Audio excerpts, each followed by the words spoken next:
పూర్ణాహుతి.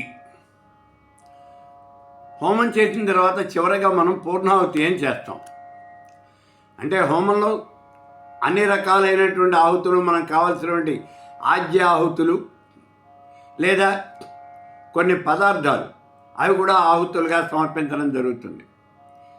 ఈ పదార్థాలు ఏమిటి ఆహుతులుగా ఇస్తామంటే, దేవతను బట్టి ఇస్తాం మనం.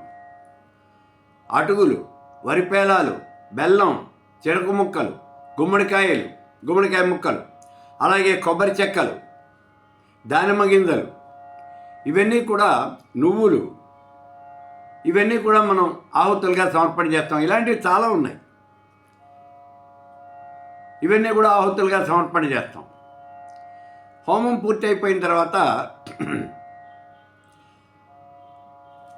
అందరికీ కూడా బలి అనేది ఇచ్చేయాలి. దిక్పాలకులకు బలి ఇవ్వాలి. మనం ఆవాహన చేసినటువంటి వాళ్ళందరికీ దిక్పాలకుల్ని ఆవాహన చేసాం కాబట్టి దిక్పాలకులకు బలి ఇవ్వాలి. అలాగే నవగ్రహాలకి, అష్టమాతృకలకి, వీళ్ళకు కూడా ఆహుతులు సమర్పణ చేయాలి. ఆఖరిలో చేసిన తర్వాత ఇప్పుడు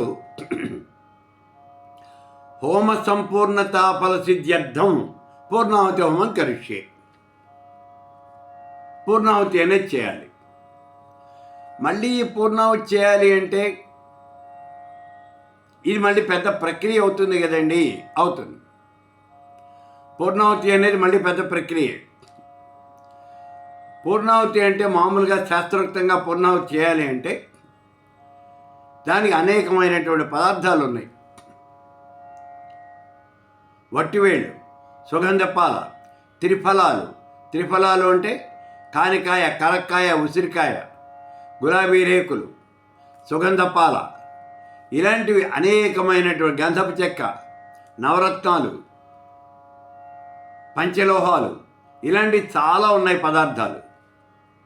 ఈ పదార్థాలన్నీ కూడా తీసుకొచ్చి, ఈ దినుసులన్నీ పట్టుకొచ్చి మనం పూర్ణాహుతి చేయాలి. ఇవన్నీ ఓ పట్టు చీరలో వేసి ఆ పట్టు చీర మూట కట్టి పూర్ణాహుతి మంత్రం చెబుతూ, పూర్ణాహుతి ఉత్తమాంజుహోతి అనే మంత్రం చెబుతూ ఆ పూర్ణాహుతి సమర్పణ చేయాలి. ఇదంతా మళ్ళీ పెద్ద ప్రక్రియ. రోజు హోమం చేసేటటువంటి వాడు ఇంత భారీ ఎత్తున పూర్ణాహుతి ఎక్కడ చేస్తాడు? మనం రోజు ఇంట్లో పిండి వంటలు చేసుకుని భోజనం చేయం కదా. ఏదో పండగ వచ్చినప్పుడో లేకపోతే చుట్టాలు వచ్చినప్పుడో ఇట్లాంటివి ఏమన్నా చేసుకుంటాం. అలాగే ఇటువంటి పూర్ణాహుతి ఎప్పుడు చేస్తాము అంటే విశేషమైనటువంటి రోజుల్లో, అప్పుడు ఈ పూర్ణాహుతి, ఈ రకంగా పూర్ణాహుతి చేయడం జరుగుతుంది. మరి మామూలుగా పూర్ణాహుతి చేయాలి అంటే ఎట్లాగా? ఇందులో చాలా సింపుల్ మెథడ్ ఒకటి ఉంది. ఏమిటి అంటే, మనకి సుక్సువాలు తెలుసు కదా మీకు. హోమం చేయడానికి 2 చెంచాల లాంటి పదార్థాలు వాడతాం, చెక్కవి. ఒకటి సృక్కు, ఒకటేమో స్రవము. ఆ స్రవంతోనే మనం హోమం చేసేది. ఇప్పుడు హోమం అంతా అయిపోయిన తర్వాత సృక్కు మీద ఇలా నిమ్మకాయ పెట్టి దాని మీద స్రవంతో 12 సార్లు ఆజ్యం పోసి ఆ దేవత యొక్క మంత్రం చెప్పి స్వాహ అని అంటూ ఆ నిమ్మకాయని ఆ హోమగుండంలో వేసేస్తాం. అదే పూర్ణాహుతి. ఇది చాలా తేలికైనటువంటి పద్ధతి. ప్రతినిత్యం హోమం చేయాలి అనుకున్నటువంటి వాళ్ళు చేసే పద్ధతి ఇదే. లేదా ఒట్టిగా ఆజ్యం పోసేసి ఆజ్య పూర్ణాహుతి చేసేస్తున్నాను అని అంటారు. విశేషమైనటువంటి రోజుల్లో మాత్రం ఇందాక మనం చెప్పినట్టుగా ఆ పూర్ణాహుతి సామాను మొత్తం పట్టుకొచ్చి దాన్ని మూట కట్టి ఆ మూట వేస్తారు.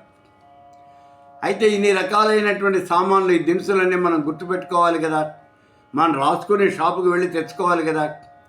దానికోసం ఇవాళ రోజున పూర్ణాహుతి సామాన్ అంతా కూడా ప్యాకెట్లు గట్టి అమ్ముతున్నారు. చిన్న ప్యాకెట్, పెద్ద ప్యాకెట్ గట్టి అమ్ముతున్నారు. చిన్న ప్యాకెట్ అయితే 100 రూపాయలు, పెద్ద ప్యాకెట్ అయితే 150 రూపాయలు. ఆ ప్యాకెట్ కొనుక్కు తెచ్చుకోవటం, ఓ జాకెట్ గుడ్డలో ఆ ప్యాకెట్ కాస్త చింపి అందులో పోసేయటం, దాన్ని మూట కట్టేయటం, ఆ పూర్ణాహుతి మొత్తమాంజుహోతి అనే మంత్రం చెబుతూ దీన్ని చేస్తాం, అందులో వేసేయటం.